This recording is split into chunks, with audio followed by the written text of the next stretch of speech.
안녕하세요. 오늘은 창세기 22장입니다. 성경에서 굉장히 유명한 장면이 나오고 있죠. 아브라함이 이삭을 제물로 바치려고 하는 장면입니다. 아브라함은 모순에 서 있습니다. 하나님께 주신 언약은 분명히 이삭을 통해서 별처럼 많은 자손을 주신다고 하신 거예요. 근데 지금 이삭을 죽이라고 하십니다. 하나님께서는 분명히 선하고 아름다운 분이세요. 근데 지금 하나님께서 가장 싫어했던 그 악한 방법을 요청하십니다. 하나님 자체가 하나님의 언약에 반대하는 모습으로 나타나고 있습니다. 이때 우리가 할 수 있는 일반적인 반응은 하나님이 변했다, 하나님이 악하다, 하나님께 이상한 소리를 한다, 하나님을 신뢰할 수 없다. 이것이 우리가 보일 수 있는 반응일 것 같습니다. 그런데 아브라함은 그렇지 않죠. 아브라함은 이때라도 여전히 하나님의 언약을 신뢰합니다. 분명히 이삭을 통해서 별처럼 많은 자손을 주신다고 하셨어. 분명히 하나님은 선하고 아름다운 분이셔. 이걸 신뢰해요. 그런데 이걸 명령하셔? 그럼 이것도 그걸 향한 과정일 거야 라고 이것을 수용합니다. 하나님을 여전히 언약을 신뢰하고 하나님께 인도하시는 과정을 수용하죠. 그렇죠? 히브리서 저자의 표현으로 하면 이 이삭을 죽이더라도 다시 살리실 것을 믿었다라고 이야기하고 있습니다.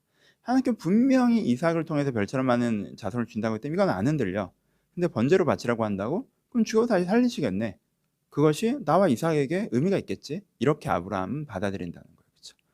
이 수준에 이릅니다. 초기 아브라함과 정말 다른 모습이죠. 그렇죠? 초기 아브라함은 그냥 상황이 언약과 모순되기만 해도 언약을 던졌던 사람이잖아요. 약속의 땅에 왔는데 가뭄이 들어. 아, 이거 아닌가 보네 하고 이집트로 갔던 사람이에요. 그렇죠? 내가 오랫동안 기다렸는데 아이가 없어. 그러니까 하나님이 아이를 주신다고 해도 하나님 웃으면서 이스마엘이나 잘 살았으면 좋겠어요. 막 이랬던 사람입니다. 근데 이제는 하나님이 하나님과 모순되는 것 같은 모습을 보일 때라도 여전히 그 하나님을 신뢰하는 아브라함으로 나타나고 있습니다. 정말 상상하기 어려운 위대한 모습이라고 생각을 합니다. 우리는 하나님이 보여주신 언약과 현실이 모순될 때, 하나님의 모습이 좀 다르게 보일 때 우리는 쉽게 하나님을 의심하고 언약을 부정하고 이렇게 될 때가 많잖아요. 그런 면에서 아브라함의 믿음이라고 하는 게, 이 믿음이라고 하는 게 정말 대단한, 우리가 아는 그 아브라함이 나타나는 장면이라고 할 수 있습니다. 여기에 대해서 하나님께는 두 가지로 칭찬하시죠. 두 가지로 평가하십니다. 첫 번째, 이제야 네가 나를 경외하는 줄 알았다. 경외는 무엇입니까? 크신 하나님 아래서 작은 나를 발견하는 거예요. 이제 네가 나를 경외한 줄 알았다. 두 번째 칭찬은 이제 네가 네 아이보다 나를 더 소중히 여기는구나. 그래서 네가 네 아이가 중심이 아니라 내가 여전히 중심이구나. 네가 나를 하나님으로서, 하나님을 하나님으로 섬기는구나 라고 이제 칭찬하십니다. 그리고 이 두 가지 칭찬하신 다음에 내가 이 두 가지가, 이 고백 위에 네가 보여준 이 두 모습이 있기 때문에 너를 통해서 하나님의 나라를, 언약을 성취할 것이다 라고 말씀하세요. 그래서 어떤 면에서는 이 경외의 언약, 경외의 고백, 그리고 하나님을 하나님으로 섬기는 것, 이것이 있어야 우리를 통해서 하나님 나라를 이루어 가실 수 있다, 하나님의 언약을 성취해 가실 수 있다 라고 말씀해 주시는 본문입니다. 적용해 봅시다. 첫 번째로는 그냥 이건 다른 얘기인데, 어릴 땐 몰랐는데 이 본문이 되게 불쾌해요. 아들 가진 아버지라 저는 뭐 그냥 본문 장면만 보면 무엇을 가르치려는지 몰라도 이 방법은 아니다라는 정서적 저항감이 아직도 이 본문에 대해서 있습니다. 그래서 장면이랑 잘 연결을 못 시키고요. 그냥 메시지만 이렇게 묵상하는 편입니다. 제 그런 한계가 있다는 거 말씀드리고요. 적용점 얘기하면 이 본문은 경외에 대한 본문이라고 말씀드리죠. 경외하지 않는 것은 무엇입니까? 내가 하나님보다 커서 내 원에서 하나님을 판단하는 거죠. 그렇죠? 하나님을 판단하는 거예요. 하나님, 그거는 맞는 말 같아요. 하나님, 저도 그건 좋아요. 맞아요. 그렇죠, 그렇죠. 하나님, 그건 아닌 것 같아요. 저 그건 그렇게 안 할래요. 그건 하나님이 극단적인 것 같아요. 이해가 안 돼요. 그건 안 할래요. 하나님 좀 이렇게 하셔야 되는데 하나님 이렇게는 안 하셨으면 좋겠어요. 내가 내 속에 하나님을 담고 하나님을 평가하고 재단해요. 그럼 여러분, 나는 절대 신앙적으로 성장할 수 없습니다. 내 껍질을 깨트리고 날아갈 수 없어요. 왜? 내 껍질 속으로 하나님을 끌고 들어와 버렸기 때문에. 하나님이란 크신 분을 보는 게 아니라 그 크신 하나님이란 나랑 겹쳐지는 그 교집합의 하나님만 내가 믿는 것이기 때문에 난 하나님으로 더욱 나아갈 수가 없죠. 그렇죠? 이건 경외하지 않는 것입니다. 경외가 없는 것입니다. 하나님이 크시고 나는 작습니다. 그 크신 하나님 속에서 작은 나를 발견해야 돼요. 압도적 자연 앞에서 우리가 경외감을 느끼고 내가 정말 초라하고 작은 존재라는 걸 느끼는 것처럼, 내가 우주의 먼지라는 걸 느끼는 것처럼, 내가 하나님의 그 압도적인 그 큼 속에서, 크신 하나님 속에서 내 작음을 느끼고, 그럼 어떻게 해야 돼요? 내가 이해되지 않더라도 배워가고 알아가고 순종해 가려고 하는, 이것이 경외이고, 이 경외가 있을 때 우리가 껍질을 깨고 더 큰 진리로, 더 큰 사랑으로, 더 성숙한 사람으로 이렇게 나아갈 수가 있습니다. 여러분, 우리가 전문가 앞에서도 겸손하잖아요. 내 분야에 대해서 저 사람이 훨씬 더 잘한다고 하면 내가 내 걸 막 하는 게 아니라 이렇게 배우려고 하잖아요. 내가 저 사람 하는 말이 이해가 안 되면 내가 이해를 좀 해보려고 노력을 하잖아요. 그렇죠? 내가 이해가 다 안 돼도 그럼 이렇게 좀 해보세요. 일단은 하면 일단 해보잖아요. 그렇죠?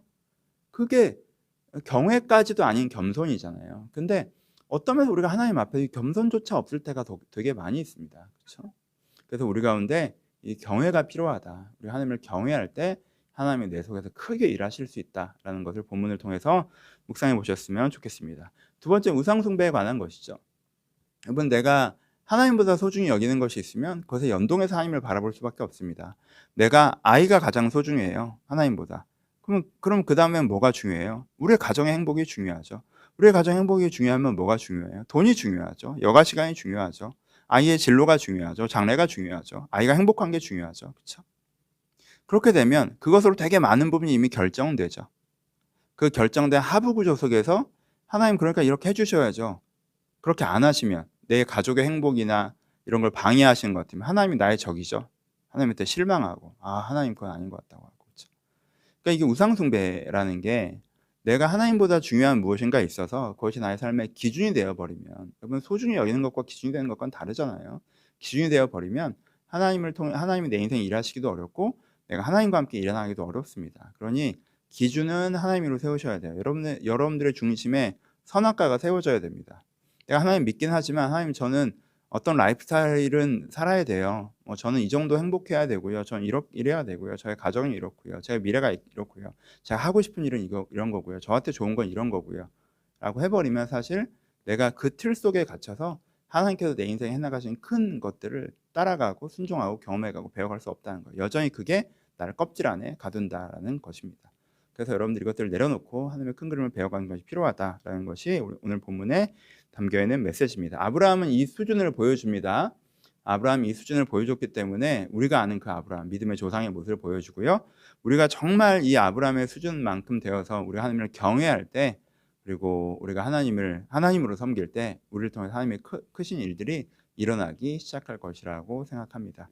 저도 한참 이 수준에 못 미치는 사람이라, 저도 저희 틀 속에서 하나님을 판단하고 하나님보다 중요한 것들이 있는 사람이라, 이 본문을 보면서 지금 오늘의 큐티는 왜 나를 통해서 하나님의 위대하신 일들이 안 일어나는 줄 알겠다라는 정도의 겸손을 했습니다. 그 전에 왜 나를 왜 더 쓰시지 않지, 이런 생각을 하기도 했는데 그렇구나, 너무 잘 이해가 된다, 못 쓰시겠네 라는 생각이 들었습니다.